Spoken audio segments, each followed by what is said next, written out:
Good morning. This is the JP Dinnell Podcast, episode 84. I am JP Dinnell, and as always, I have Lucas with me. Jesus came and told his disciples, I have been given all authority in heaven and on earth. Therefore, go and make disciples of all nations, baptizing them in the name of the Father and the Son and the Holy Spirit. Teach these new disciples to obey all the commands I have given you. And be sure of this, I am with you always, even to the end of age. Matthew 28, 18 through 20. So I was at a pursuit about a year and a half ago, maybe 2 years ago, and one of the attendees asked me to baptize him. And I told him that I could not. Now, Rocky, who's been instrumental in, I think, almost all of the pursuits, was standing near me and heard the conversation, and then he just simply asked me why I could not. I told him that I did not think I could, because in my mind, I thought you had to be a pastor or, an elder in a church or an ordained minister to be able to baptize people. And he explained to me why I could and I actually should. And he actually quoted the above scripture and, drove a little bit deeper into the scripture and the meaning and, encouraged me and told me that I should baptize that guy. And if that guy wanted me to baptize him, that it was perfectly fine. And I thought that was pretty cool. And Rocky's, someone I really look up to. I admire. I respect him. And, we continue to talk about it a little bit more. And I recognize, okay, cool. Man, I was like super nervous to baptize this person for the very first time. And, this above scriptures, it's also a scripture that we use for Jesus and Jiu-Jitsu. And it's also very fitting scripture for our guest today. Today's guest has by far one of the biggest hearts for ministry that I have ever met, for someone who is not in actual full-time ministry. And I mean like on staff at a church, getting paid from a church. Like that's when I think about full-time ministry, which is also not accurate. But in my mind, at the time, that's kind of what I thought for full-time ministry. And at times, I'll be honest, I have not understood his heart posture because it is not one that I have ever really fully experienced with somebody who is not a full-time staff at a church. And it's not that I disagreed with it. I just didn't understand it. I hadn't really been around it or exposed to it. But his heart posture for the Lord and growing the kingdom is one that we should all have as Christians. And I'm excited for Lucas and I to sit down and talk with the president of Jesus and Jiu-Jitsu, Isaac Tauaefa. What's up, brother? What's up, guys? What an introduction, man. How are you? I'm doing great. It's great to be with you. This table's familiar, but it's cool. The vibe is different. This is cool. Yeah.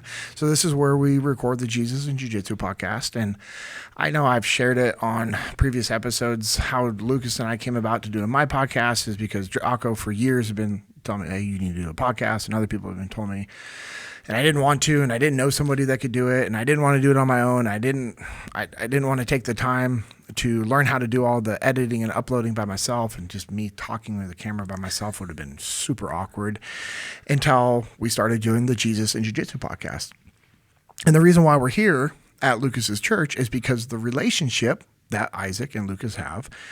And I remember when Isaac told us about the podcast, all of the guys were kind of like, okay, I don't know if we really want to do this, but yeah, maybe we should. And guys prayed about it and thought about it. And then we came and checked out this facility and we're like, awesome, this is legit. And then, we're like watching different podcasts that Lucas had been a part of and produced and edited on YouTube. And we're like, well, okay, that's very high quality. This is going to be awesome. And then the big thing was just Isaac's relationship with Lucas and their friendship and him explaining everything. And it was really cool how all of these things have come full circle. And having you on here, Isaac, is awesome. Thanks, man. I know it's been a long time coming. Man, before we kind of get into stuff, yeah. I mean, is there anything, Lucas, you want to talk about or ask or whatever? Well, I'm wearing my gray shirt today because I haven't earned my black one. So that's good.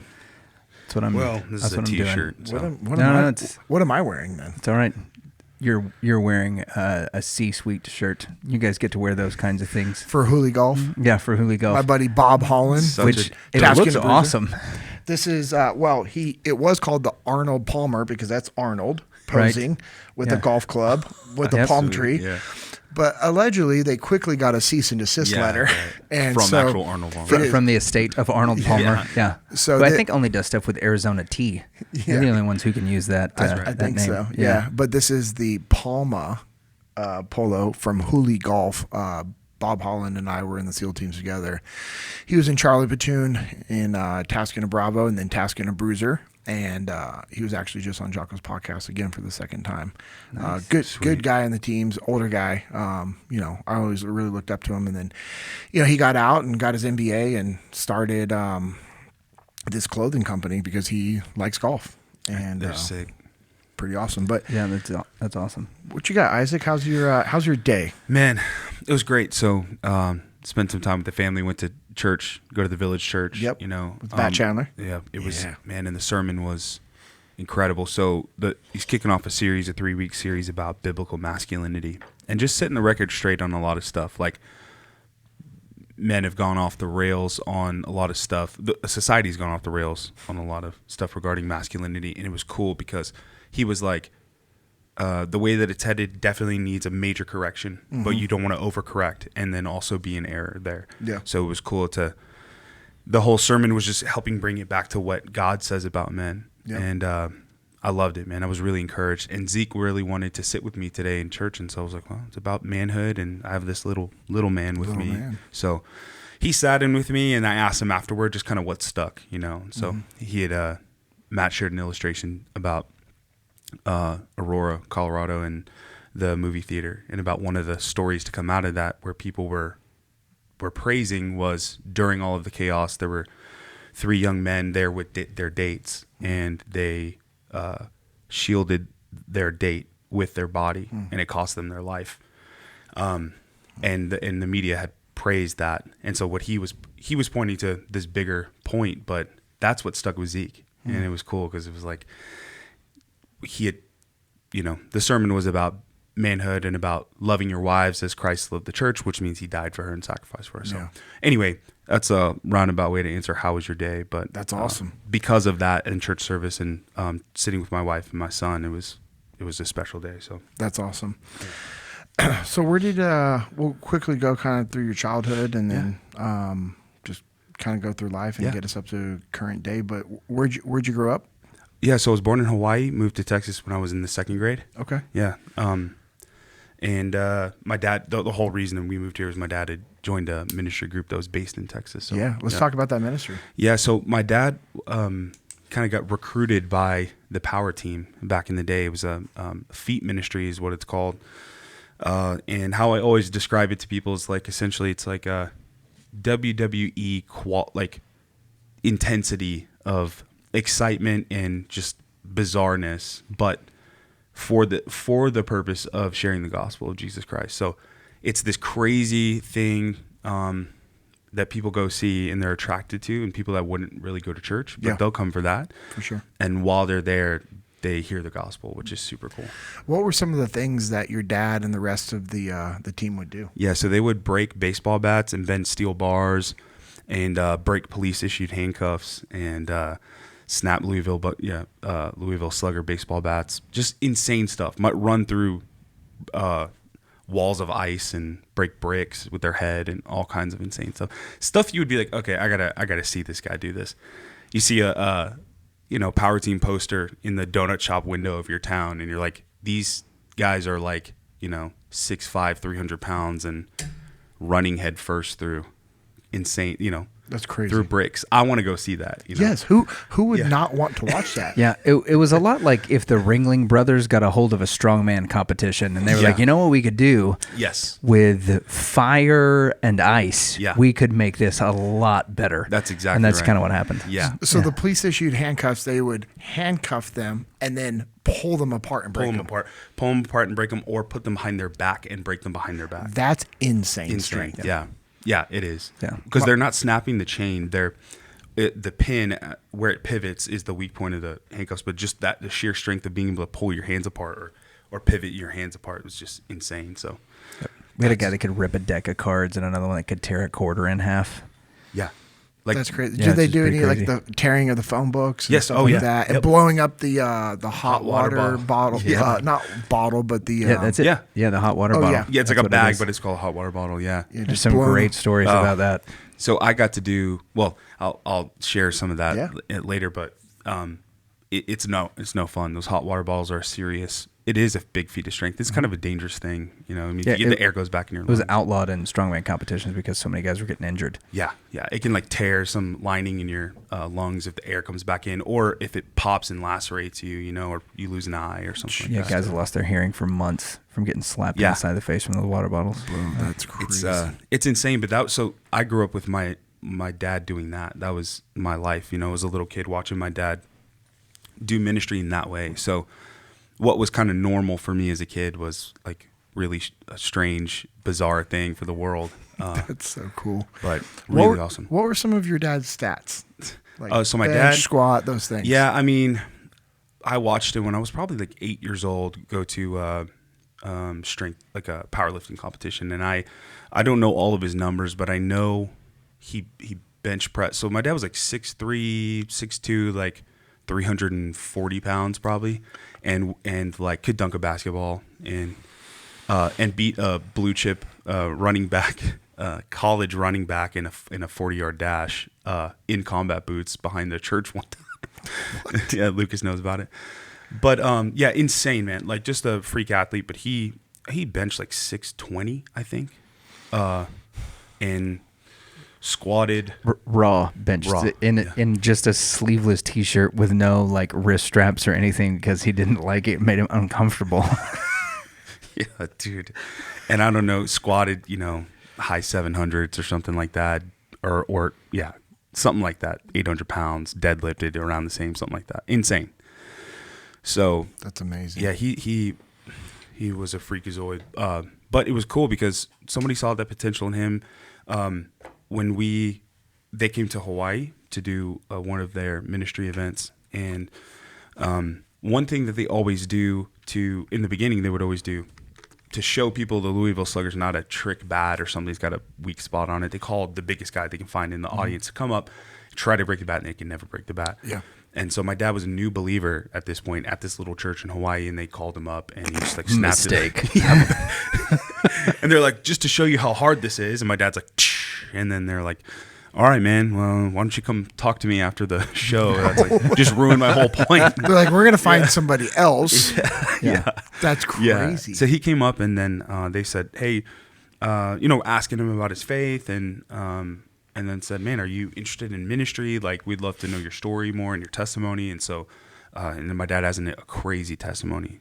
Just, I won't share all of it, but essentially just in the gang and in drugs and heavy in alcohol and all kinds of stuff and crime. I mean, like incarcerated, had felonies and stuff, and God turned his life around like cold turkey in an instant when he encountered Jesus. And so I grew up with a dad who had been like radically saved like that, and still wasn't like, didn't have, was always learning the Bible. Like I just remember being a kid and I didn't grow up with my dad knowing the Bible like super well. He's always learning and growing and reading and pursuing God, but he had that zeal and passion for God my whole life. And so, but that's what led us to move to Texas. The ministry was based in Texas, and so that's how we got here. What was moving from Hawaii to Texas like for you?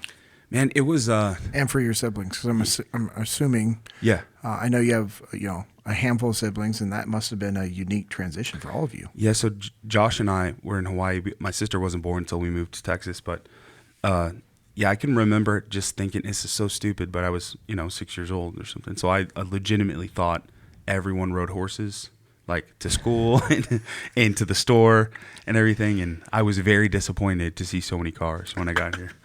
That's amazing. I moved to Irving, Texas, and I was like, this does not feel like, this is whatever. So, but that's amazing. Like you said, you're 6 years old. yeah. Okay. Yeah, I was disappointed, but it was a good like, man, I thought we were going to get in like shootouts and I was going to get to play Wild West. Yeah, the Wild sure. Wild West. That's amazing. And so when you were here in Texas, how many years until like the rest of your siblings were born? Yeah, so Brooke was born right after I think maybe 2 years after we moved here. Okay. And then Josiah another 2 years after her. Okay. Yeah, so I was 8 years old when Josiah was born. That's crazy. Yeah, I didn't realize there was something that like much that. of a difference. Yeah, I guess. My mom was pregnant with Brooke when we moved here. That's what it was. Okay. Yeah. Yeah, that's awesome. Okay, so you're in Texas. Your dad's doing full-time ministry. Yeah. And was he traveling a lot? Oh man, like a lot. My dad, their schedule with that ministry, my dad would be gone. Most typical schedule is gone for 2 weeks, home for 2 weeks, that Okay. kind of thing. Okay. But there was times that he'd be gone for a month solid. He'd be, and my dad's been everywhere, in Australia and Honduras and Uganda and Brazil, spreading the gospel, sharing the gospel. So there would be seasons where he'd be gone for a long time, and so it was great. I mean, but that's just the life I had. So I didn't know any. So you didn't know any different. No. You're like, oh, this is normal. Yeah. This is what my dad does. This is how our Yeah. family operates. Yep. Okay. And then how did that shift? I'm sorry. How did that shape you as a kid growing up? Yeah. So, well, I mean, I learned that I could get away with more with my mom than I could with my dad. You know, Yeah. when Yeah. dad was out of town, it was a little more lax. But my dad would call my mom and put me on the phone, and that was like the most terrifying thing, you know. Oh, yeah. You setting a good example for your brother? You doing your chores? You helping mom? You talking back to her? You know? Oh man! But when my dad was in town, he was like super involved. My dad was very, you talk about intentional. Like he was, especially as it pertained to involvement with things that we were involved in with church. Okay. Church and school. Yeah, that's awesome. And sports. My dad like never, if he had it within his power, he'd never miss a game. And he'd drive, if he was in a neighboring state, he'd drive all night to come back to be there in between his Friday night, they called them crusade, but it's just like a ministry event. Yeah. And then Saturday, come back he'd drive all night, get there for my football game in the morning, and like leave right after the game to go back to the event. So That's amazing. My dad would do the same things Yeah. growing up. I mean, he wasn't in ministry and gone like your dad that much, but there was times that my dad was on the road for construction because he was working with PG&E or other companies, or hey, if there's a job in Colorado, well, guess what? That's how he provided for our family, and he would go do those things. And yeah, I mean, there were so many times he would just like drive through the night or make sure he was there and then have to leave again, or, you know, it's a good example of being intentional. Such a great example. And it was cool because, I mean, there's a lot of things that I didn't realize until I got older. I had just grew such a deep appreciation for my dad. And, you know, there's seasons of your life, I just speak for myself, but seasons of my life when I think I knew everything, and then God showed me and my dad showed me I didn't. And then times I thought I knew more than my dad, and then I'm going to do this so much better than my dad. And I get older and I realize why he did things the way he did. And like now I have nothing but grace and mercy for my dad. Yeah, that's cool. That's awesome. So what got you into playing football? Yeah, so moving to Texas. Yeah. So do it. Football is king in Texas, and Samoans are already love football, and it's just because I mean, it's kind of a joke. It's kind of serious. God like designed Samoan people to play football. It's just like, oh, I'll make a people that are perfectly suited for this sport, and rugby too. So And then I'm going to stick them on an island so that they can't get anywhere close to so that it's really hard for them to get there. Skull Island. Everything just grows to gargantuan sizes on Skull Island. That is Samoa for sure. So it was already kind of in our culture. Football was important. And then when I moved to Texas, it was everywhere. So I started playing flag football 6 years old as soon as I moved to Texas. And then, my dad would always have me play, I think, a year up. So I'd move up early and play in that little league for one more year. And then when I was, getting toward the top end of that, he'd move me before, was so like, I don't know the age differences, but like 5 and 6. Well, like I turned 6, he moved me to 7 and 8, and then I turned 7, he moves me to, like keep moving me up. Or I turned 8, moves me to 9, 10. Nice. So, it sucked for the first bit of it, but once I adjusted, I had a good advantage. Just learned to keep up the speed and everything. So football was huge. Football was super important to me my whole life, and I excelled at it, and then had goals to play college football. Yeah. And my parents, they worked really hard, and my dad was in ministry, and my mom stayed home for a lot of my life, and then she had a part-time job for a while. She's an optician. She's really good at what she does, makes glasses and fixes them, and she's just amazing at it. But she didn't do that a whole lot, and so it wasn't like we were rolling in money, so I knew that if I was going to play college football, or if I was going to go to college, I needed to earn a football scholarship. So yeah. And what was that route for you? Yeah. So, well, I mean, just the recruiting back then was a lot different. I think kids today have it's pretty insane, all the technology and direct communication with coaches. It's unreal now. Yeah. And you can post your highlight film on social media and a coach can see it. It's like back then you had to burn DVDs and send them in the mail, snail mail to a coach, hope they open it up, hope they pop it in the DVD player, or have a relationship with the coach beforehand, calling them. So that was a kind of a interesting journey trying to get recruited in from high school to college. But I ended up getting recruited by some great schools, but I chose to go to the I didn't have the grades to go direct entry to the Air Force Academy. So my grades were good enough to get into almost any school. Nice. Except for Service Academy and some Ivy League schools. Yeah. So they're Air Force is oh, these math grades are good enough to get you in any school, but they're deficient by our standards. So you need to either retake your SAT and score higher in math, or you can go to the Air Force prep school. Nice. And earn your appointment to the academy. So, I mean, if I would have thought it through as with an adult brain, I would have thought I could just go study harder and take the SAT again and go direct entry to the academy, save myself a year of struggle at the prep school. But I was just nah, I don't want to take that test again. I'd rather go through a year of essentially basic training. So I'll go to that. So I did. I went to the Air Force Academy prep school and went through a basic training at USAFA Air Base. And played football. I mean, I didn't even understand what was going on. I didn't even know that I was technically enlisted in the Air Force. I just was doing what they told me to do because I want to play football. Yeah. So I just, showed up. I knew I was going to have a boot camp and whatever. I'm yeah, but that's just kind of 2 days, And yeah, no. So literally enlisted in the Air Force to play football at the prep school. Hard year of school there. It was a huge adjustment for me. I mean, just extreme. They teach you all of these new disciplines. I didn't have that background of discipline that rigid, and it's a different world. Yeah.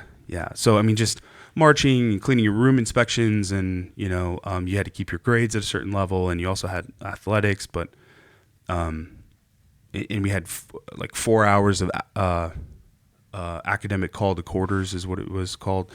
And it was a study hall, but it was every night, and you couldn't be jacking around or whatever. And they had a duty officer that'd walk around the halls, make sure that you're not screwing around and you're studying and stuff. And then I wouldn't be finished with my homework when it was lights out, but you still had to be lights out. So I'd had a flashlight underneath my desk that I hung from a ruler stuffed into a drawer, so they would hover over my homework so I could do my homework.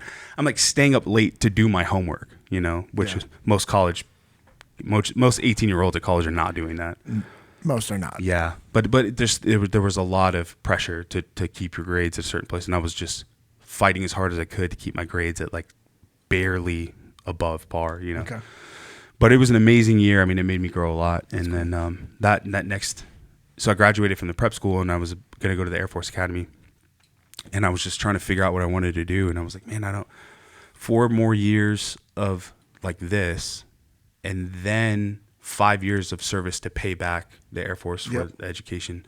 I was man, I'll be 28 or 9 or something like that. By the time I get to decide what I want to do with my life, I'm I don't know if I want to do that. And so that summer, my brother was getting recruited for football, and they heard he had told his recruiters oh, my brother's thinking about going, So I started getting calls from some of those guys, and then I got a couple scholarship offers in that summer, and it was I was already kind of looking to not do the Air Force route. Yeah, it made your next step pretty easy. Pretty easy, yeah. That's awesome. And clear to me, yeah. So where did you go play ball? So I played football at the University of Texas, El Paso. Okay. I got an offer from University of Houston and Portland State and a couple of D1 AA schools in Louisiana that summer.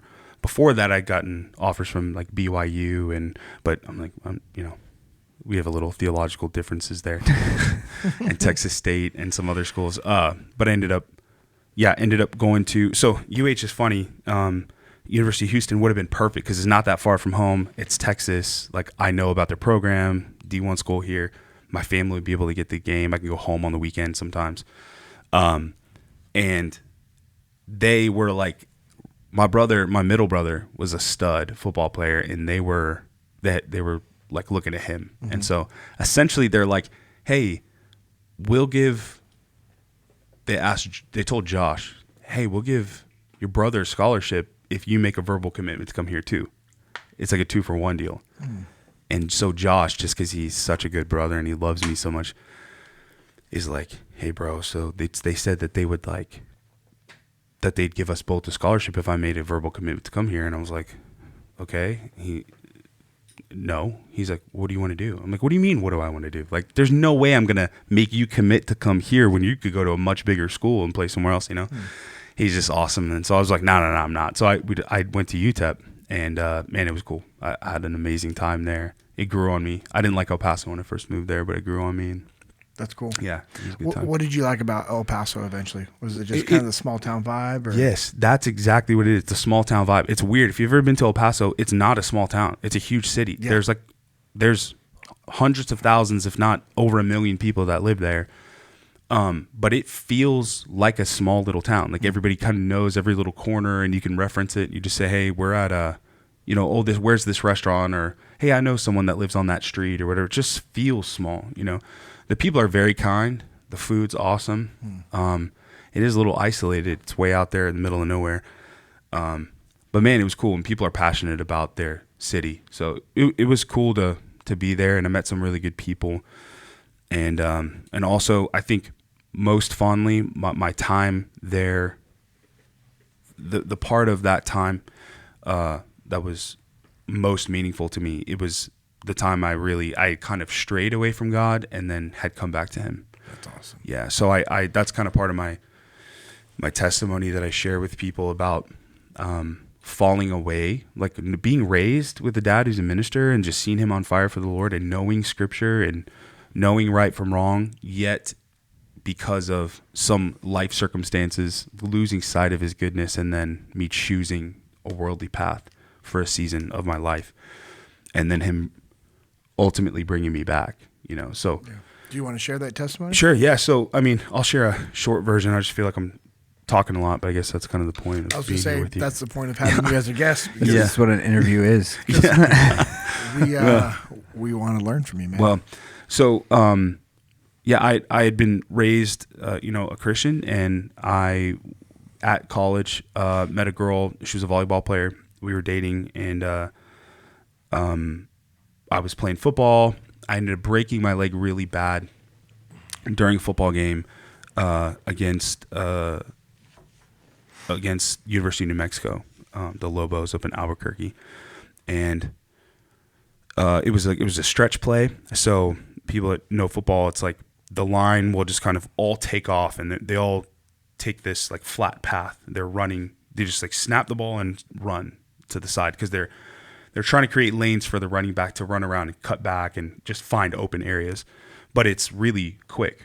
So you have to be prepared for that. And our coach had prepared us for that technique. And so my job was as soon as the ball snapped in the center, made that first big step, my job was to get really close to him. So grab him and hug up to him so my legs were close to him, because the backside guard is supposed to cut me. But he can't do it if I'm too close to the center. Okay. He'd hurt his own guy. So they just... It makes perfect lanes for my linebackers to be able to run in there and tackle the running back. Well, on the play before this, I just reaching for the running back as he was running through the hole, and I was getting knocked out of the way, and I just grabbed for whatever I could. I couldn't even see him. I was just reaching. I grabbed his face mask and twisted his head, and he hurt his neck. And so his teammates were like, "All right, bro, we're gonna get you back. Like, next play, we're getting you back." And I'm just like, man, you get threatened all the time in football, like on the field. And I was like, whatever, But they took it, there was like a medical timeout. And then they came back and it was that stretch play. And I think they had seen on film how we reacted to the stretch play. I just like hug up to the center. They know that I'm moving my legs out of the way so I can't get cut, but they wanted to cut me really bad. So the center snapped the ball, and instead of just turning to run, he like snapped the ball and he just put his hand on me for a second, which made me like freeze in place. And I planted this back foot in the ground, and the backside guard just dove head first into my leg that was locked out. He was probably like 6'2", like 320, and he just dove, I mean, front of his helmet and his face mask right into the lateral side of my knee. And my knee just, bent the way it's not supposed to bend, sideways. And I heard stuff snap and break, and I was just laying there, and I was looking at my leg. I was trying to get up, and I was just amazed that, or like scared that my brain was telling my leg to move, and I couldn't. It was just like the weirdest feeling. And so they came on the field, they carted me off the field, and then had the team doctor look at me in the ortho, and then I ended up having surgery like 2 days after that. And I had like a pretty catastrophic knee injury is what my surgeon called it. And I don't know if people are listening, they know about the knee compartment and stuff. It just fractured my tibial plateau. So the top of my tibia had a fracture down it.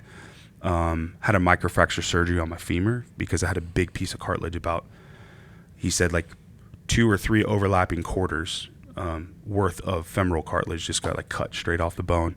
And then tore my MCL, PCL, my patella tendon tore.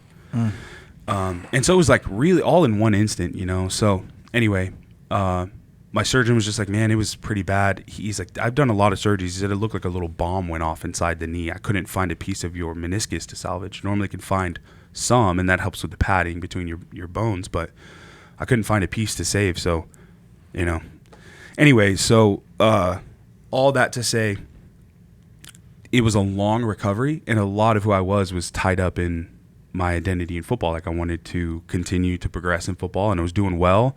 I had 2 more years of college, and my coach I played for was a long-time NFL coach before he came to college. So he had a lot of connections. He had a lot of recruiting coordinators. Yeah, a lot of power, a lot of avenues for his players to get looked at.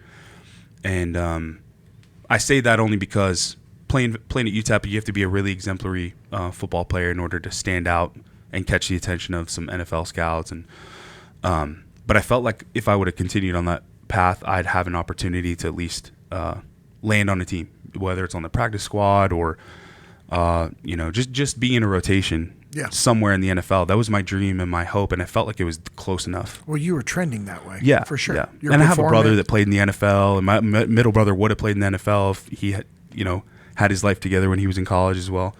But so it's not like it was unobtainable. A lot of people just say I had hopes, but this seemed very like I had a path. You were on the path. Yeah. You didn't. If there was, you were on the path, and this injury derailed. Yeah, it was really so because of that realization. It was just brutal. It was a brutal time, and it was a dark time. It was kind of the first time I'd really felt like a real storm for me because. I had a good family, I had great parents, I knew the Lord, and so it wasn't like I was, having storms all the time in my life. But this was kind of the first one, and that revealed to me that, Jesus shares a parable about the house that's built on sand and the house that's built on the rock, right? And so when the rains come and the storms come and the floods come, the house that's built on sand washes away, but the house that's planted on the firm foundation on the rock, like when the same rains come, the same floods come, they don't move it. And so it was that time of my life, the floods came and it just washed me off of that, And so I just kind of, it was a weird thing to feel so sure-footed in God. But then when hardship came, it was so easy for me to just give into the things of the world, So my girlfriend and I broke up, and I mean, look back and you're like, oh, it's not that serious a relationship. But I'm like, no, I was in my early 20s, and this girl, I mean, I thought I was going to marry her, and and not that single event by itself is what I mean. People experience that all the time. Yeah. But that plus the injury, again, just made it really easy for me to not like deny that God existed. I knew He existed, but it just made me take my eyes off of Him and it was very easy to start sinking when I took my eyes off of him. And so I did. I mean, just like fell into the world. I was a bouncer at a bar, and which made it really easy to kind of then like partake in worldly stuff. And just a lot of drinking and fights and other stuff that I'm not proud of, but that gave me a taste of the world that once I came back to the path and saw and tasted how good God is, it's like I never want to go back to that ever again. That's good. And so I had a pastor, he was the team chaplain. He was a Baptist pastor. And I tell this all the time, but he was like in his mid-60s, I think, and he was not a big guy. He was probably like 140 pounds, and he was just, but the reason I comment on his stature is because the dude the Bible says the wicked flee though none pursue them, but the righteous are as bold as a lion. Mm-hmm. And this dude was just like, when he talked to me about my representing Christ and being a good example, he was like 8 feet tall. You know what I mean? Like that's the boldness that he stood on, and it wasn't condemning and it wasn't judgmental. It was just authoritative from the word of God. Like, right from wrong. This word is in your heart. And so I'm holding you to the standard that you already know. And so it was him, Pastor Mike Woods.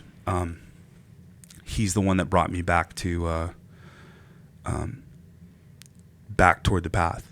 Coronado Baptist Church in El Paso. I need to see if he's still pastoring there, but such an amazing man of God. Wow. But he's the one that brought me back to the path through his being obedient to God. And so I started to, that's what got me back on the journey. It's been like, it hasn't been perfect or a straight line, but praise God for him. Praise God for him getting me out of that slump and out of that darkness and back onto the path. What advice? I mean, you're older now. You have a family, which we'll talk about soon. Like you said, people are going to experience heartache and breakups. Like, yeah, you said it like, it's not that big of a deal, but it also was a big deal to you, like you said, because at that time you're like, hey, I think these things are going to happen. Yeah. I've experienced that as well, and I know Lucas has, and I mean, probably every single one of our listeners, unless they're young teenagers, probably haven't experienced that yet. You will. Yeah. So for those that maybe are going through that right now, or maybe we'll hear this in the future, what advice do you have for them? Because playing the victim card is easy when all those things are happening. Yeah. Like, as you think back, like if you had a young man or woman that was asking you for advice, or they're like, hey, I'm going through this really bad breakup, and man, I just lost my scholarship and all the things are falling apart. Like, what advice would you give them? Well, if I could talk to my younger self in that time, I would say I would have asked me to examine my relationship with the Lord. Like, be real about what place he occupies in your life. Who's on the throne there? And I could have told you at that time of my life, it was that girl. At the time of my life, it was football. At the time of my life, it was my identity in me being a Division I football player. Like, I might not have wanted to admit it, but if I dug deep, that I would have had to admit that. And so what happens is those things will fail. I mean, the Bible says that they will fail us. They're flesh. They're going to fail. And it was because I wasn't rooted in Christ. Christ wasn't occupying the throne in my life. And so those things, when they went off the rails, it all, like I said, it was just all washed. It was just all sand. It just got washed away. So my advice to them would be to lean into the Lord and to truly take inventory of where you're placing your faith and what your foundation of your life, your college, your self-identity, all those things, where it's placed. And if it's not on Christ, well, praise God, we're having this conversation, and you can pivot and you can start to build your life on him, because the storm's going to come. Yeah. It will come. Like you said, you're going to experience it at some point. And if that person occupies the place that only God should be, you're going to be so devastated, which I was. But now, if God decides to take anything from me in my life because I'm rooted in him and because my life is based on him, then I know that even though I'll be sorrowful, even though I'll mourn the loss of whatever I lose, I'm not rocked to I'm not moved off my foundation, because he's my foundation. He doesn't move. He's immovable. So that would be my advice, is just be honest with yourself about where you are actually placing your affection, your hope, your identity. And if it's not Christ, fully him, then that's a dangerous place to be. And you're in danger of the sand being washed out from under what you've built. So that's good. So you transition out of college. Yeah.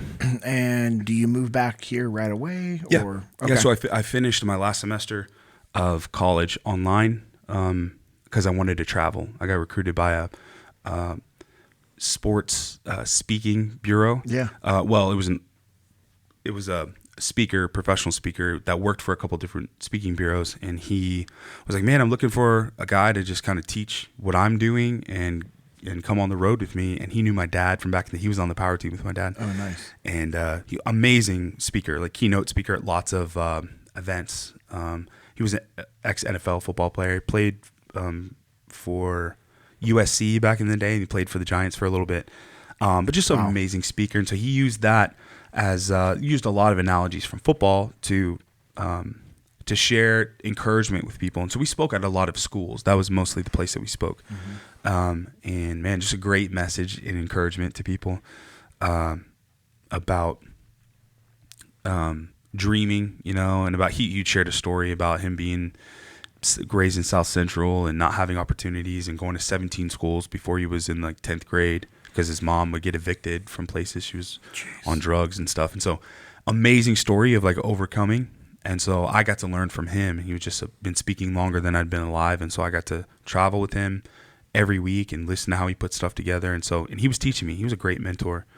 And so he brought me all over. So I went all over the country for years doing that, speaking with that organization. It was really cool. That's awesome. Yeah. So that was my last semester of college. I graduated and then I did that for a few years. And I got recruited. Then I got a job offer in Hawaii to lead worship at a church. Dude, let's go. Yeah. So I have a family friend that's like an uncle. I used to call him uncle. And he was a pastor at a mega church out there. And he asked me if I would lead worship and then also had this project administrator role. I was like, I don't know what I'm doing, but the church was trying to build this big development in a part of Hawaii. And so I was like, man, if I could help there, that'd be great. So I moved out there. I was dating Kim at the time. Nice. And we were serious. And I was like, well, I don't want to do the long distance thing. So maybe you could get a job out there and you can live in my uncle's guest house and I'll live with him in his house. And so we did that. And so we did that for a year. Wow. And led worship out there and worked as a project admin and learned a lot and was stretched a lot in my capacity and learned a lot about ministry, good stuff and bad stuff. Yeah. And then moved back to Texas, got married. Yeah. And then, yeah. So why were you asked to lead worship? What's that? I mean, you've got to be talented in doing what? Yeah. So singing and playing the guitar, which I've done from a long time. Started playing guitar I was 11. I heard Bubble Toes by Jack Johnson on the radio in Hawaii. And I was like, that's cool. That guitar, like, how is he playing the guitar like that, And so I started looking up videos and I was like, Mom, I want a guitar. She's like, all right, we'll start saving up. So I saved up, bought my first guitar, 7th grade, 7th grade, I think, is by the time I finally got my guitar. I try to repurpose my mom's right-handed guitar. I'm left-handed. So I try to like string it the other way.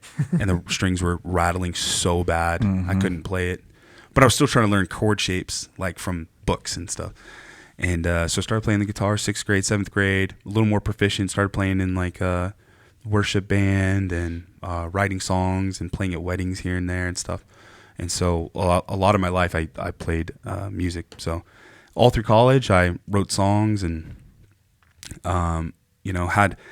had cool opportunities to do music in different places and so TV. Very, very, very brief stint on X Factor USA.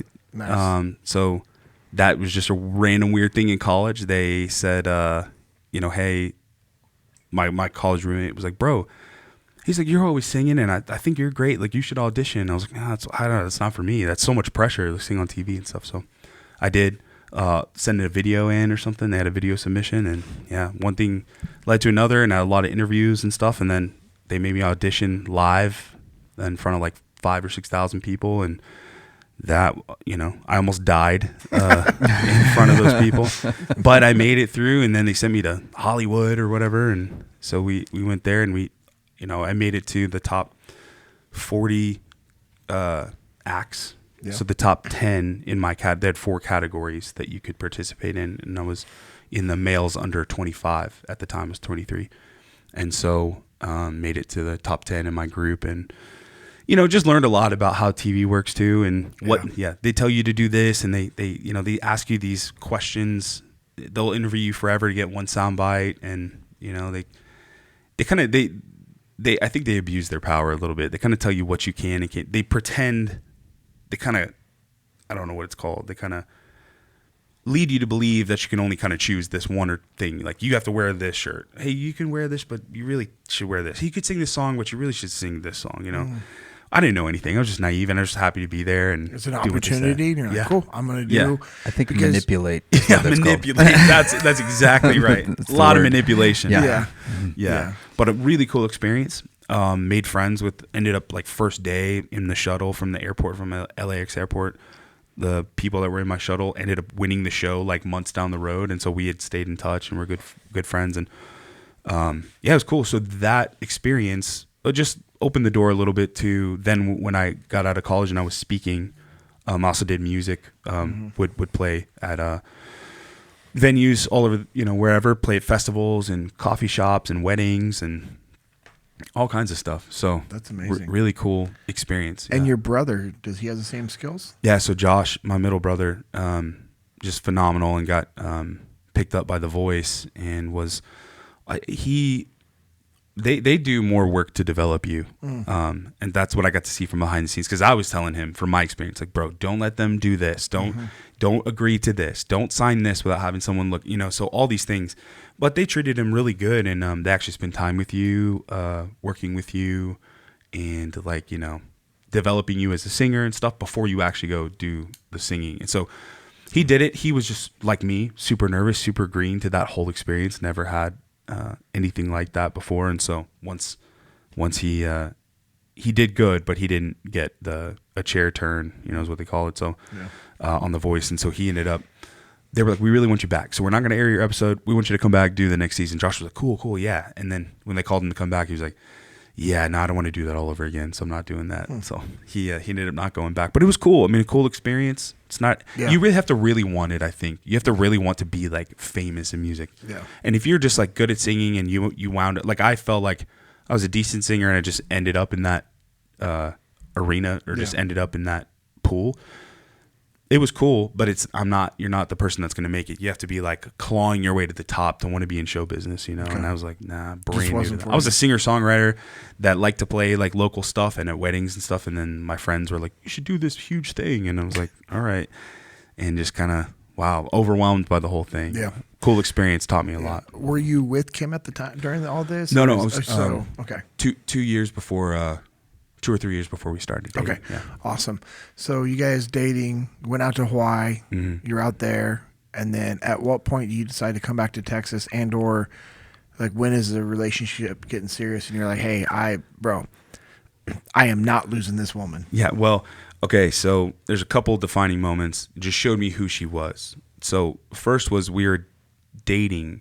Oh no, this is right before I asked her to actually like be my girlfriend. We're just kind of a few dates, and I went to her apartment one time, and she had 2 cats, and she loved her cats. And she's like very, like, and especially being a young woman like that and living by yourself, like those cats are kind of comfort. They're like family to you, And so I go, and she's like, I forgot. She's like, do you like cats? I'm like, well, I think they're cool, but I'm allergic to cats. And she's like, oh no. And I was like, yeah, I'm sorry, but I'm fine. I'll just take some Benadryl or something, like I'll come hang out with you. It's worth it, And so I came over, the next time I came over, I'm like looking around for the cats, and like, where's your cats? And she's like, oh, they're not here anymore. I'm like, what do you mean? She's like, yeah, no, you're allergic. I moved them over to my mom's house so that they wouldn't bother you, so we can hang out. I was like, wow. She loves her cats, but she's like, this is better.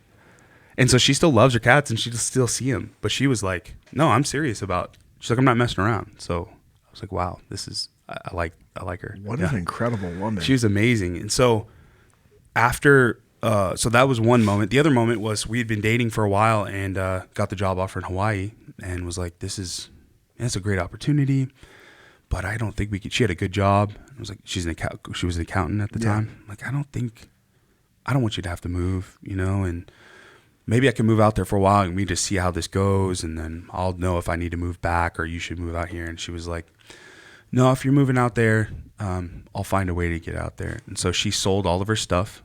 She paid to break her lease early, and she sold her car.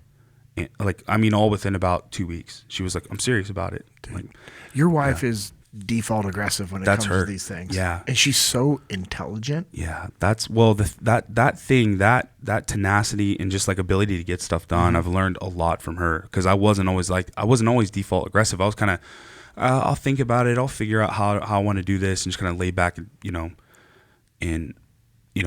figure it out. But sometimes that would lead to just not doing anything, but she's always just like, let's get it done. Let's do it. And so that's what, when she sets her mind to stuff, it's like impossible to get her off of it. So that's a good thing most of the time, Yeah. most of the time. That's pretty awesome. I've learned from her a lot. So, okay. Yeah. So that's when I knew. We moved out to Hawaii. We had it was kind of a tough experience, It sounds weird. You moved to Hawaii. Yeah. But I worked like 60 hours a week or something, just some insane numbers. I had one half day off every other week. So I worked Sunday to Saturday. Saturday I got a half day off. I got a full day off every other week. Every other week I only had a half day and had to go into church services in the evening. Yeah. So it was tough, man. I learned a lot during that time, but she was with me and she was working at a car dealership as an accountant in their accounting department, motorcycle dealership in Hawaii. And so it was like not a fun job, but it was cool. I learned a lot about her, and we made a lot of good memories. One of those memories is Hawaii's very expensive. And so one of the only ways we could afford to eat together, like go out to eat, was go to the Costco food court in Hawaii. Oh, yeah. Yeah. $1.50 hot dogs, baby. With the drink. 100%. So good, dude. Chicken bake, the fruit smoothies, all of it, dude. The ice cream, the parfaits. So we'd go splurge at Costco and then go to a marina in Hawaii Kai and just look out over the beautiful marina, eat our chicken bacon, our hot dog, and call it a day. But so to this day we still have a fond place in our heart, or we have a place in our heart for Costco food court food. That's awesome. When we first moved to Texas, Amanda and we would go to Sam's Club with the kids to get groceries. And we would do the same thing. We'd sit in the food court and we'd make the kids sit at a separate table. So we would have a date night. And kids over there, give them the pizza, the chicken bakes, hot dogs, whatever they wanted. Yep. And then her and I would usually get, Sam's Club has the sushi. And so we would get the sushi and a piece of pizza, and that's what we would eat in Sam's Club. That's such a good idea, man. It's so cool, man. How old were the girls then? 6. Yeah. So Aiden was 12. I think when Safina gets to 6 years old, because she's the tough one. We can't let her sit at a table. She'll be taking food off other people's tables and stuff. But once she gets old enough, that food court date sounds pretty legit. It's so much fun with the family. Yeah. Because I don't know. It's just a fun thing to do. Yeah. There's you don't even need anything special. That's the whole point. Yeah. I just need enough alone time with you that I could talk to you and just focus on you, and if the kids are here and they're behaving themselves and eating some food, then it's just, hey. Yeah, and the girls would, they were 6 at the time, so they, sometimes it would be like, hey, where are they going? Aiden, and then Aiden would be trying to babysit them. Yeah, poor Aiden and poor Zeke, same thing, corralling Zeke would be the same kids, thing, trying to corral your kids. No, you stay here. Dad said sit down. Yeah. Go fetch your sisters. Yes, go get them. Control them. That's awesome. So bring us to marriage. Yeah, so moved back in 2016, and I proposed to her December 2015.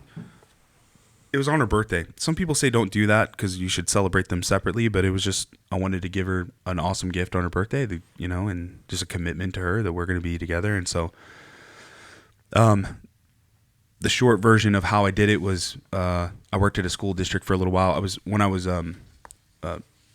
speaking and doing music. On days when I didn't have any gigs, I substitute taught at school just because it was always, they would call you every day. Yeah. Say, hey, they always need substitute teachers. And so yeah, it's better than not making any money for today. So Heck yeah, let's go. especially when you have a lot of gig jobs. And so I would substitute teach. So I made great friends at the school district that I went to. Made great friends with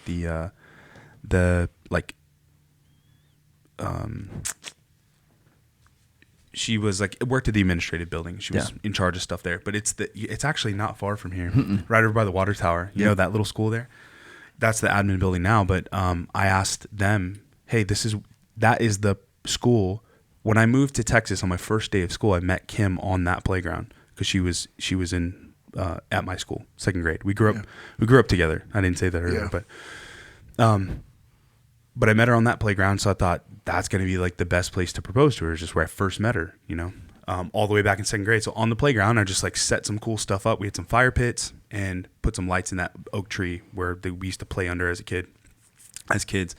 And so we were on the way to a Christmas party because her birthday's in December. I'm like, hey, this is our old school. We should stop by and just like check it out, you know, maybe we could. And she's like, I was totally banking on her being like I don't even know why I thought that she would be like down. It's kind of a weird thing. No, let's just go to the Christmas party that we're on our way to, right?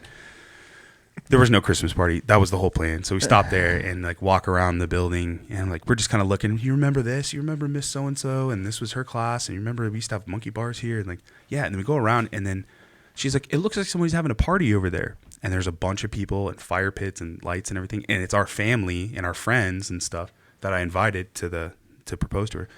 And I'm like, we should go check it out because I don't know how to get there now to close the distance of 100 yards to them. She's like, no, we're not going over there. It's someone's party. I'm like, no, we should. I didn't think this through. Like, no, I think we should just go. She's like, no. I'm like, I think I know some of those people. And she's like, oh my gosh. So we're like going over. She's like, this is going to embarrass me if we don't know these people, you know? And she's like, wait, is that my mom? Is that your mom? And like, so we get closer and then that's when I propose. So dude, that's awesome. Yeah, it was a cool time, a cool experience. And everybody, I mean, my family made it possible. So, and then, we got married in 2016. Got married in 2016. When I was in Hawaii, I got exposed to Jiu-Jitsu. And then so when I moved back to Hawaii, back to Texas, the guy that introduced me to Jiu-Jitsu told me when I moved back to Texas and I get married, you should train at this gym. And he told me the name of a gym in Dallas. And so that's kind of how I got into Jiu-Jitsu. Nice. So how long, okay, proposal goes good, married. What was that wedding like?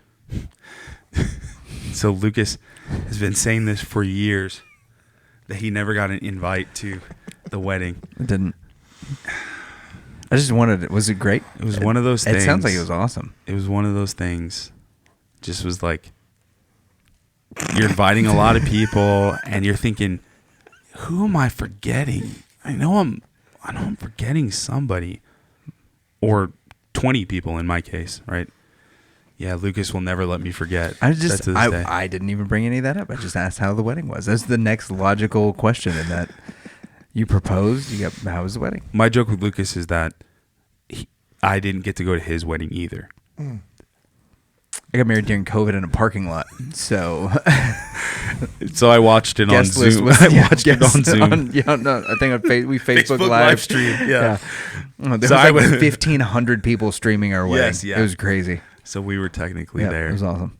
Yeah, That's but right. I didn't physically get to be there in person. So Okay. Well, I barely did. you barely. Yeah, we were almost shut down. it was legit. But That's, yeah. So, so wedding was cool. I'm glad to hear Yeah, That's good. Got married in Aubrey, Texas. Oh, that's cool. In a barn. And then sounds really bougie, but we left the wedding reception in a helicopter. Dude. But it was because her uncle, I guess, is like a part owner of It a sounds private really bougie. Well, I mean, we did not pay some exorbitant. It is, yeah, for sure. What I'm saying is we didn't pay an exorbitant amount of money to be the cool people that left in a helicopter. Her uncle was a part owner of a private airport close by, and he had some buddies that were helicopter pilots, and he asked them, hey, can I pay you guys to pick them up and take them to the airport? And so we left. It was cool, man. And we had 200 chocolate covered strawberries that people didn't eat at the wedding, and they were like, who's going to take these? And we're like, I guess we'll take them. So I took them in the helicopter, and I ate about 50 of them. And I started getting really sick because we were flying around, and and it's nighttime, so it's like even more disorienting because it's just a bunch of lights there, and they're making all these cool moves to like impress us, like, hey, would be a fun ride to the airport, And meanwhile, you're like, yeah. And I also had a couple drinks that night on my wedding, and so it was that. It was the Dos Equis and the chocolate-covered strawberries. It's a good combo for the belly to start moving around. And the evasive helicopter maneuvers, unnecessary. You're like, can we just fly straight? Like, cool, I'm in a helicopter. Nice and easy, please. We're not dodging RPGs. Like, just get us to there. No idea. Uncle Gary paid him extra to shake you up a little bit. Shake and bake him up a little bit. Oh, man, that's amazing. How many people are invited to a wedding where you have 200 extra strawberries? That's what I want to know. I don't know. I think they wanted every person to have like 50 strawberries. Maybe. Right. That's crazy. Oh man, it's funny. It's like whether you paid for the helicopter or somebody else did. Who cares? That's awesome. Oh, it's so sick. And I got to carry her out of the reception to the helicopter. Put her in there. We put the headphones on, and we were just having a blast. Dude, did you carry her from the helicopter to the getaway vehicle? I did not. You're on your own, babe. She had to pull her wedding dress like all the way up so she could get out and get to the car because I was about to puke on her white dress. But oh, your wife is a saint. Yeah, she's awesome. She is awesome. But we had a good time. How many kids do you guys have now? So we have 3 kids. My son Ezekiel, 7.5. Selah is 5. And Safina is about to be 3 in 2 days. So wow, yeah, it's wild, man. It's wild, and it just, everyone knows that time just like flies. It's such a cliche, time flies by, but really you notice it with your kids, and and I know that you have to leave a few days at a time from your family. You come back, and so this phenomenon. You're gone for literally 2 days. You come back, and you're like, how do you already look older? How do you already? Or you're doing something new already? 2 or 3 days have been gone. You're already. It's crazy. Yeah, a few years ago when we were running heavy with the FTXs, Cody and I would be gone for 2 weeks straight. Yeah, that's you tough. come home and you're like, yeah, it's crazy. And I remember at the last Jesus and Jiu-Jitsu event that I saw your son. I was like, yeah, who's that, bro? Who is this little man? Yeah, and your daughters. Yeah, and I saw your family photo for Easter, and I'm like, oh my gosh! I remember when your oldest daughter was born. That's when I first met you. Yes. We were both cross training at 555. That's right. That's right. That's insane. No, that was Safina. That was my 3-year-old because she was in the NICU, which is why I was able to go see Jocko that night. You remember? I thought, was it before that? No, we met before. Oh, that, we had known each other longer, as long as Selah. That's right. Yes. Oh my gosh. Because I remember clearly. I saw you on the day that my youngest was born. Yes. Because we hung out with Jocko. Yes. And they're like, and what Jocko, are you doing? And Jocko made a comment about that. And you're like, whoa. And he's like, you got a good wife. Yeah. Well, she was unconscious because she had and on a magnesium drip for preeclampsia. She was like, get out of here. I'm sleeping. You can't do anything anyway. I couldn't see my baby till the next morning because she was in the NICU. Yep. So I'm just, okay, I can sit here and worry and twiddle my thumbs for 6 hours. Or go get some release on the mats, which was not beneficial for any of us. Oh, that was Bro, Isaac's just like letting go of stress on the mats, and I'm like, you watch the Avengers movie where the Hulk is just going, just playing with Loki, back and forth. That's Isaac on Jiu-Jitsu, and that's accurate. So all right, so you start training Jiu-Jitsu, you find this passion in Jiu-Jitsu, and it strengthens even more when you're in Texas, training consistent. Yes, yeah. And so you're at another gym, you end up moving to, and then, so tell me about how you started training with David and Richie. Yeah, so I started training at RCJ Machado in Addison. And it was just a long drive, but I loved going down there. And that's where my friend recommended I train from Hawaii. He told me. That's where you met Stefan as well. I met Stefan. You guys were white belts together. That's right. Yeah. Steph, yep. Have y'all, have you kept pace with him? No. We trained together. So here's why I ask, because on our episode with Stefan, Stefan, and I were all white belts together. That's right. I listened to the episode. Was great. One of us is still a white belt and is no longer single-digit ranks in the world. Well, to be fair, I can't speak. I mean, Stefan did like progress really fast, but Yeah. Well, but that's he the was. reason why he's called a phenom. Yeah, he was unreal. You have that same jiu-jitsu IQ though. Well, Your jiu-jitsu and IQ is being frustrating. being training partners with him, getting to ask him endless questions after training for many, many years, helped me. Plus, it's just, I think the athlete thing, the football thing, just being coachable. And do you want to be better? Okay, then be quiet and pay attention, and then implement what the coach tells you to do. So that's an ability that I think you strengthen as an athlete over time. You play team sports, you learn how to listen well and implement it. Otherwise, you get other people pass you up, and then you lose your opportunity to play and or make an impact for the team. So that makes you better at jiu-jitsu, I think. Team sports helps you make Yeah, better. and also your intentionality with training is unreal. Like, I remember when you and I first met, I was actually at a point where I was like training consistently because of COVID, and then a lot of virtual stuff, and I was cross training at Double I saw Five, you a lot in there, and we were training. I found a video. I'll show you later. Yeah, it's a video of Joao and I when he was fresh from Brazil as a purple belt. Yes, and oh man, it was in the old location. Yeah, it was a great round between the two of us. Yeah. Not even close anymore. Like, Joao puts me to sleep almost every time we train now. He's gnarly. And it's like you and I had some great no-gi rounds. Yep. And I remember you almost broke my neck one time in gi because you wrapped you did something. And I remember I couldn't tap fast enough, and like half my face was numb. And like, for me, because you good, I'm like, I need to sit out a round. And I don't you never request that. And I just, because I remember. I know you have a rule about that. Yeah. And I just remember just how like controlled violence of action, like your level of controlled violence of action was unreal. And then, but now when we train, I'm a training dummy for you. There's nothing I can do to Isaac. There's literally almost no value I bring other than him practicing moves that he's like wants to get really. No, that's true.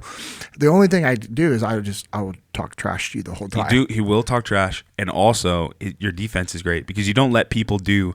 I mean, you roll like this all the time, even since when I first started training with you. But you roll very defensively because you're like, well, you can't throw me, and you can't arm drag me or anything if you can't grab me. So you just like never let people get grips, which is so frustrating for a person that's like, if you're dependent on your grips, getting close to you, even a pull guard, I need grips before I can pull.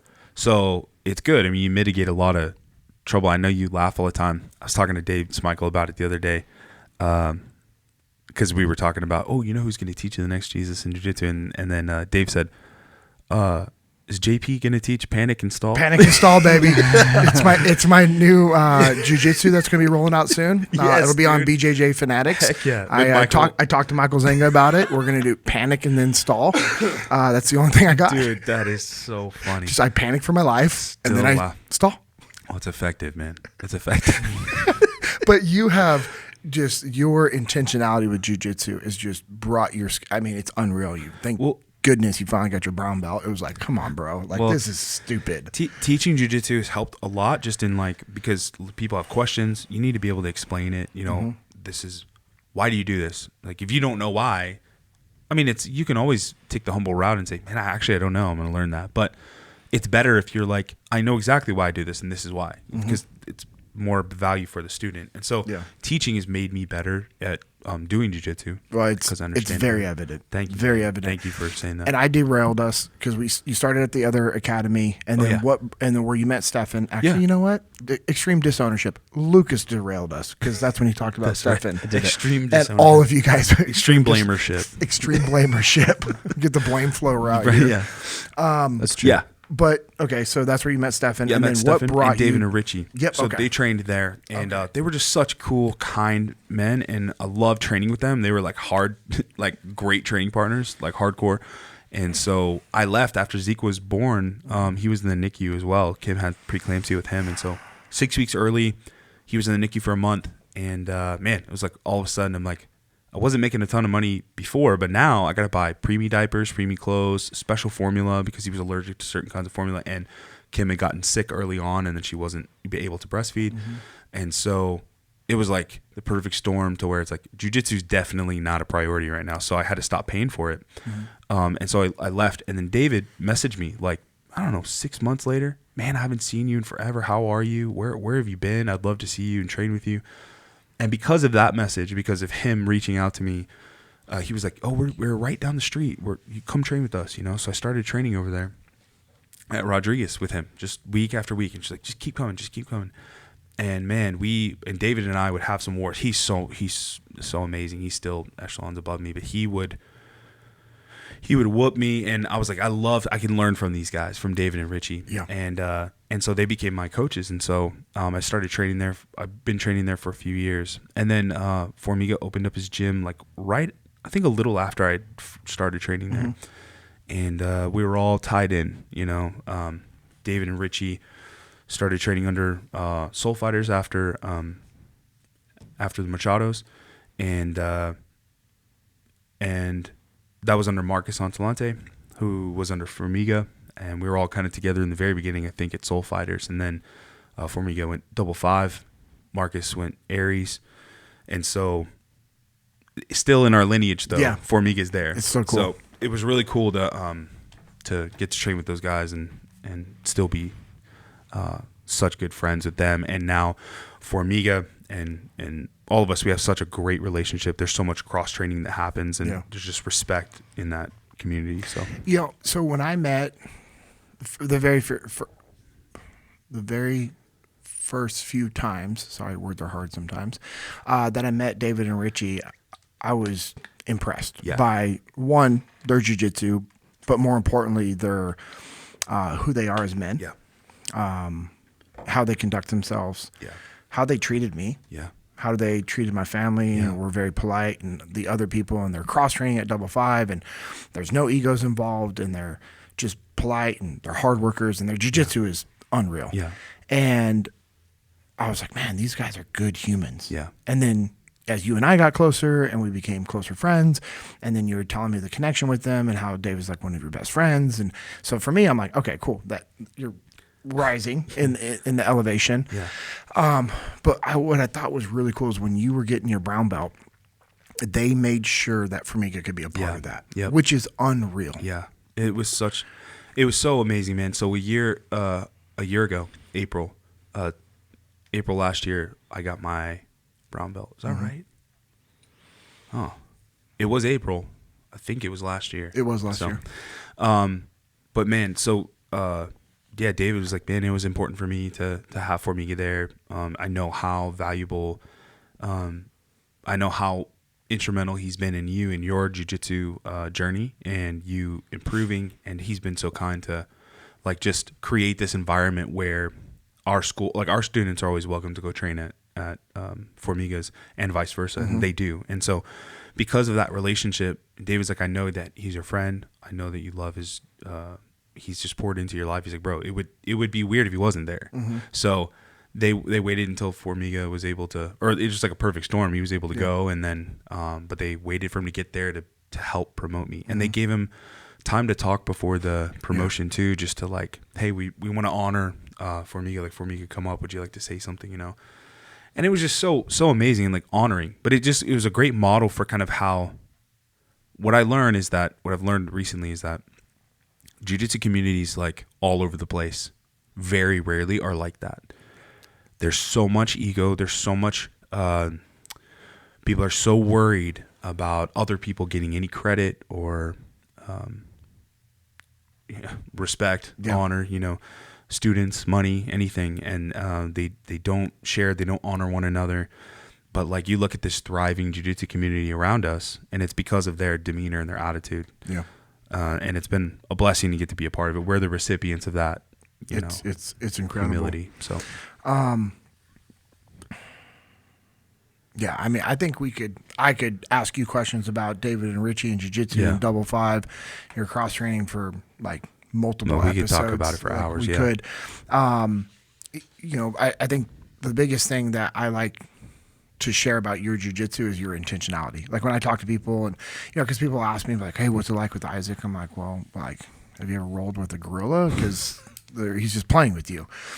And it's not just because of your strength. Now, your strength obviously comes into play, but you're also one of the rare big guys. I mean, what's your stats? How tall are you? 6 foot, 6'1", 6'1". How much you weigh? 285. Yeah, that's stupid. All right, and you can do but you can do that standing back handspring thing, right? Yeah, not like the back handspring, but like a kip up, like a I don't know what's it called, ninja get up. Ninja get up. Okay, that's not normal. Yeah, most but humans that's thanks to David. David kind of got me on that. You know, he's what I'm saying is Taekwondo tricking. Yeah, but your ability to do that, your D1 college athletic abilities, but your jiu-jitsu is so smooth. It's so smooth because you've been intentional with building that skill set. You train in the mornings, you train in the afternoon, you train in the evenings when your schedule allows it. You're also working a full-time job, and you're a husband, and you're a dad. And so your ability to balance those has been really cool to see. And, I mean, it's just been awesome. Yeah. And then as, you know, we all went to Pursuit together. Yeah. You know, I went before I was at P4, you were at P5. Yep. Right. And then as we were intentional about building out just helping walking in truth ministry with the Pursuits, and, you know, we started getting some traction in our jiu-jitsu community. Yeah. And then that's, you know, Jesus and Jiu-Jitsu was born from that, which is really cool.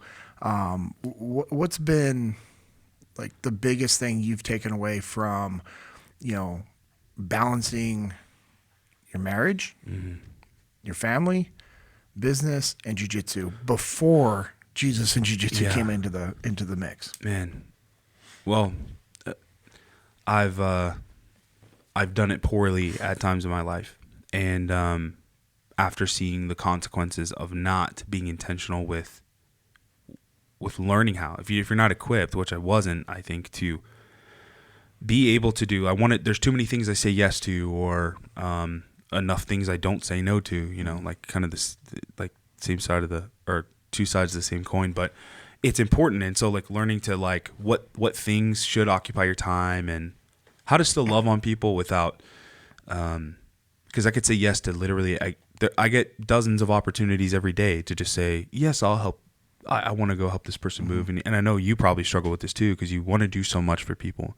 And so learning to prioritize, it's not that I'm dishonoring that person or I don't love that person if I say I can't make that thing or I can't do that thing. So I had to learn that piece of it, which was hard, and I'm still learning that. But I think seeing the consequences of when I let things get too heavy on one side and start tipping made me vigilant to be purposeful in the future. So my marriage is like the one thing I like, because my wife is pretty low maintenance by the world standards. I mean, she's awesome. It's very hard to not, it's very easy to just kind of keep coasting and just put all of my effort and energy into other things. And then I have to come back and realize, no, that just because she's low maintenance doesn't mean it's no maintenance. My wife needs my time, needs my encouragement, and needs me to pour into her and to lead her. Like it's very easy to just kind of handle my own walk with Jesus and read scripture and memorize it and consume sermons, but then to never cross the barrier of me sharing that with my wife. That's like one of the things I've struggled with. It's like, no, I'm also in charge of building up and ministering to my wife. And so once those things are in order, then I'm a better dad. And then my wife is also now supportive of my efforts in other things. So once she's taken care of and she's flourishing, then she can help me pour into ministry, and she knows that my training is just training anymore. In the beginning, before we had kids and stuff, training was just training. I didn't need it for anything. I needed it for physical fitness, you know. But now she understands, no, it's so much. She sees, because God has revealed to her, like, no, this jiu-jitsu is so much bigger than just so much bigger than just this, than just training. It's this community, it's fellowship, it's opportunities for ministry. It's also opportunities for networking and business and those work relationships and everything. I mean, every way that I have made money in the last, 7 years has been through jiu-jitsu. Job opportunities, and that's huge, man. Yeah. So, yeah. So I know you shared that with me over the years of, you know, what you just shared right now, and, you know, you realizing that was huge for your marriage. Yeah. I was like, hey, you know what? I've been making a lot of withdrawals. Yeah. Yes. I need to make more deposits. And I know that's something I struggle with as well. because my wife is like your wife and like Lucas's Yeah. wife. They're awesome. Yeah. They're super low maintenance. Cool, honey, love you, support you, right? And until it gets to the point where they have to say something. And if they're saying something, it's like, oh, I've Exactly. been doing this way too long. 100%. Because they're not going to say something right away. No. I know I can speak on behalf of both Yeah. of you because of our relationship and friendships, and knowing how incredible your guys' wives are and my wife is like when they say something, it's like, oh, Yep. I have gone way past where I should have. Yep. Now I need to recoup. I need to fix this. I need to focus on it. And I know that's one of the things I've been trying to work on, is because I have a hard time saying no to stuff. And I have ideas of what I want to do and help people. And then when it comes to where I can't, or I have to shift priorities, it's actually a major withdrawal that I make. And I was like starting to trend on the, well, am I fulfilling my word? Am I doing what I say I'm going to do type of situation? And that was something I've been reflecting on personally recently, of like, okay, I want to do all these things, but I can't. Yeah. And I was talking with my one of my pastors, Pastor Chris Lerma, about this, and he's like, you need to be better at just saying no, and how you say it is what's going to matter. He goes, you know how to say no, you know how to do it the right way, you know how to not hurt feelings. Right. And if you have to shift priorities, you also know how to do that the right way. He goes, but let's not put yourself in that situation. Right. And I'm like, that's wisdom. That is wisdom. That is wisdom. Thank you. Because I know personally, I've done it to you, where I've told you like, hey, these are things I want to do. I want to help with. I'm going to go do these things, or hey, we should do this. And then I'm like, sorry, I can't, because I can't, because I physically cannot, because of time and or whatever things. And I know there's have grace for it, because that's literally my struggle as well. Like, because it stems from a place of wanting to do the most good for the most people. But at times, if you're self-sacrificial, what happens is you easily take down, okay, if that just means I get less sleep, then I'll still do it. If that means that I got to say no to these other things that I wanted to do because I told that person I would do that, I'll do it. But if you do that with enough things, then it's just like you said, like it causes chaos in your, there's no balance, you know, and you're giving so much to other things. And so like, the problem is not the following through on the yes you said, because now there's 20 yeses I have to fulfill. Yeah. Now it's like saying no to things, you know? Yeah. Well, I mean, I as I've done more reflections recently, I realize that's something I need to be better at. And I mean, I guess it's a good opportunity for me to apologize to you for the times that I've done that, because I know I have. No, I have. Dude, and with I a know, heart full of grace from experience, absolutely I forgive you for that. Yeah.